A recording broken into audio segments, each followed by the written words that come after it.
சாலை ஓரத்தில் வைக்கப்பட்டிருந்த 40 அடி உயர பிரம்மாண்ட துணை முதலமைச்சரின் கட் அவுட் ஆட்டோவின் மீது விழுந்து விபத்து. அதிர்ஷ்டவசமாக ஆட்டோவில் பயணம் செய்தவர்கள் உயிர் தப்பினர். அதேபோன்று உயர் மின்னழுத்த 11 kV ஒயர் மீது விழுந்ததில் ஒயர் அருந்து மாவட்ட ஆட்சியர் அலுவலகத்திற்கு செல்லும் மின்சாரம் துண்டிப்பு. மும்மொழி கொள்கை, நாடாளுமன்ற தொகுதிகள் வரையறை போன்ற மத்திய அரசின் நடவடிக்கைகளை கண்டிக்கும் விதமாக திமுக சார்பில் நாளை தமிழ்நாடு முழுவதும் மத்திய அரசை கண்டித்து கண்டன ஆர்ப்பாட்டங்கள் நடைபெற உள்ள நிலையில் திருவள்ளூரில் நடைபெறும் கண்டன ஆர்ப்பாட்டத்தில் தமிழ்நாடு முதலமைச்சரும் திமுக தலைவருமான மு.க. ஸ்டாலின் பங்கேற்று மத்திய அரசை கண்டித்து கண்டன உரையாற்றுகிறார். திருவள்ளூரில் நடைபெறும் கண்டன பொதுக்கூட்டத்திற்கு வருகை தரும் தமிழ்நாடு முதலமைச்சர் மு.க. ஸ்டாலினை வரவேற்பதற்காக திருவள்ளூர் மாவட்ட தலைநகரமான திருவள்ளூரில் பகுதியில் பிரம்மாண்ட ஏற்பாடுகள் செய்யப்பட்டு வருகிறது. அதன் ஒரு பகுதியாக திருவள்ளூர் பகுதியில் உள்ள சென்னை திருப்பதி தேசிய நெடுஞ்சாலையில் இருபுறங்களிலும் திமுக கொடிகளும் பிரம்மாண்ட பதாகைகளும் வைக்கப்பட்டது. அதுபோல் திருவள்ளூர் மாவட்ட ஆட்சியர் அலுவலக நுழைவு வாயிலின் எதிரே சுமார் 40 அடி உயரத்தில் தமிழ்நாடு முதலமைச்சர் மு.க. ஸ்டாலின் மற்றும் துணை முதலமைச்சர் உதயநிதி ஸ்டாலின் பிரம்மாண்ட கட் அவுட் வைக்கப்பட்டிருந்தது. இந்த நிலையில்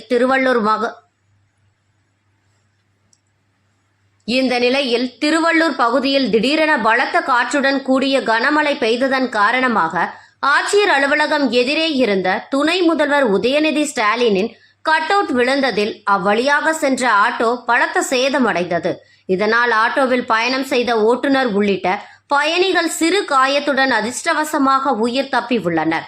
மேலும் அதன் அருகே வைக்கப்பட்டிருந்த தமிழ்நாடு முதலமைச்சரின் கட்டமைப்பு சாலையில் முடிந்ததால் பரபரப்பான சூழ்நிலை காணப்பட்டு வருகிறது. நெடுஞ்சாலை ஓரங்களில் பதாகைகளை வைப்பதற்கு சென்னை உயர்நீதிமன்றம் தடை விதித்துள்ள நிலையில் இதுபோன்ற பிரம்மாண்ட பதாகைகள் அரசியல் கட்சியினரால் வைப்பது குறையாமல் உள்ளது. எனவே இதுபோன்ற விபத்துகள் நேரிடுவதை தடுக்கும் விதமாக தமிழக அரசும் மாவட்ட நிர்வாகமும் திருவள்ளூரில் இதுபோன்ற பதாகைகளை வைப்பதை தடை செய்ய வேண்டும் எனவும் கோரிக்கை எழுந்துள்ளது.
Passou.